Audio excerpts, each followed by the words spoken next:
हमारे सामाजिक जीवन में रिश्तों को शर्मसार करने वाली तस्वीरें तो आए दिन आती ही रहती हैं। ऐसी ही एक घटना से प्रेरित होकर ये कहानी मैंने लिखी है।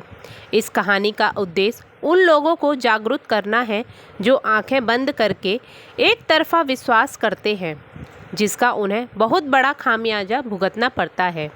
एक शहर में एक सफाई कर्मचारी रहता था जिसका नाम प्रकाश था। प्रकाश बचपन से ही शांत स्वभाव का लड़का था। प्रकाश की सरकारी नौकरी लगने के बाद किरण नाम की लड़की से शादी होती है। किरण के पिता चक्की चलाते हैं, उसी पर उनका पूरा परिवार निर्भर है। किरण की प्रकाश के साथ जिस वक्त शादी हुई उस वक्त किरण ग्रेजुएशन कर रही थी। शादी के बाद किरण ने ग्रेजुएशन कंप्लीट किया। किरण पढ़ने में बहुत होशियार थी। वह शादी के बाद भी अपनी पढ़ाई जारी रखना चाहती थी, इसलिए वह प्रकाश से आगे पढ़ने के लिए कहती है। प्रकाश की आर्थिक स्थिति कमज़ोर है, इसके बावजूद वह अपनी पत्नी को आगे पढ़ाने के लिए तैयार हो जाता है। किरण अपने पति से कहती है, मैं प्रशासनिक अधिकारी बनना चाहती हूँ, जिसके लिए मुझे दिन रात पढ़ाई करना होगा।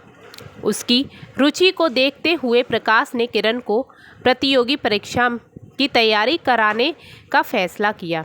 किरण और प्रकाश एक दूसरे से बहुत प्यार करते थे। किरण को पता था कि प्रकाश घर के खर्च के साथ साथ उसकी पढ़ाई का खर्चा उठाने में सक्षम नहीं है, इसलिए वह प्रकाश से पूछती है, मेरी पढ़ाई में कुछ पैसा लगेगा, क्या आप मेरा साथ देंगे? प्रकाश एक निचले स्तर का कर्मचारी है, लेकिन वह अपनी पत्नी को अधिकारी बनते देखना चाहता है, इसलिए वह किरण का हर तरीके से साथ देने के लिए मान जाता है। वह बाजार जाकर किरण के लिए ज़रूरी किताबें खरीद कर ले आता है। किताबें देखकर किरण बहुत खुश हो जाती है और अपनी पढ़ाई में जुट जाती है। प्रकाश अपनी पत्नी को पढ़ने की ही पूरी आज़ादी देता है। किरण को पढ़ाई में बाधा न आए, इसलिए कई बार घर के छोटे मोटे काम वह स्वयं ही कर लेता है।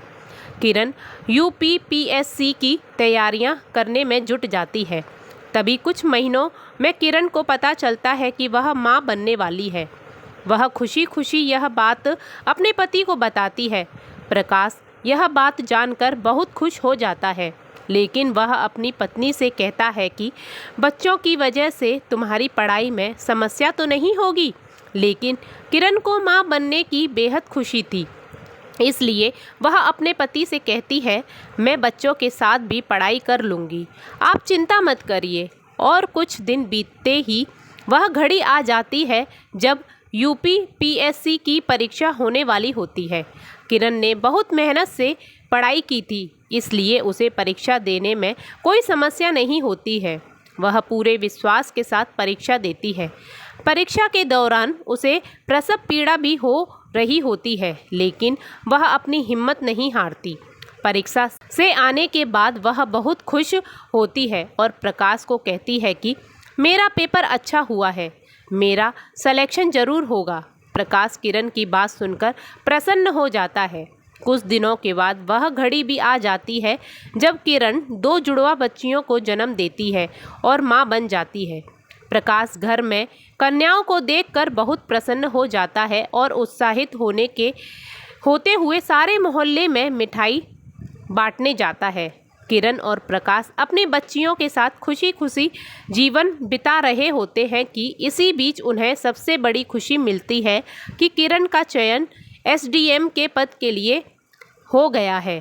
प्रकाश अपनी पत्नी के एसडीएम बनते ही गर्व महसूस करने लगता है, लेकिन किरण के स्वभाव में परिवर्तन आने लगता है।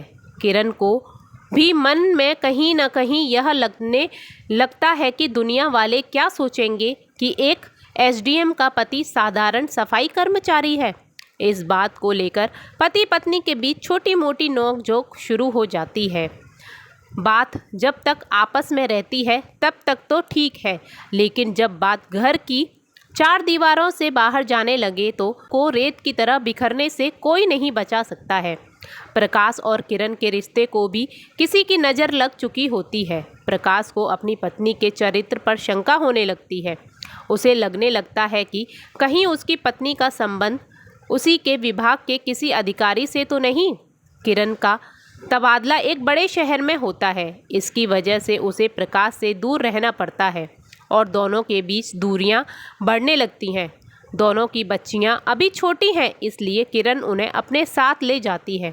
कई दिनों तक किरण और प्रकाश के बीच बातचीत बंद रहती है। यह सिलसिला कई महीनों तक चलता रहता है। प्रकाश किरण को मनाने की बहुत कोशिश करता है, लेकिन किरण ने प्रकाश से जुदा होने का फैसला कर लिया था। अब वह अपनी बच्चियों को लेकर अलग एक नई दुनिया बसाना चाहती थी। सब कुछ खत्म होता देख बेवफाई का दर्द बर्दाश्त के बाहर होने लगता है। तब प्रकाश ने इंसाफ के लिए अदालत का दरवाज़ा खटखटाया और किरण को सबक सिखाने का फैसला कर लिया। कोर्ट के फैसला आते ही पहले ही दोनों अपनी ज़िंदगी का फैसला कर चुके थे। दोनों के रास्ते अलग हैं। अब सिर्फ इंतज़ार है दोनों की बच्चियों के जीवन को सही राह मिलने की। और इसी के साथ ये कहानी ख़त्म होती है। तो फ्रेंड्स, ये कहानी तो आप लोगों ने सब लोगों ने सुन ली होगी। अगर अच्छी लगी हो तो मेरे चैनल को सब्सक्राइब करिएगा। Thank you so much.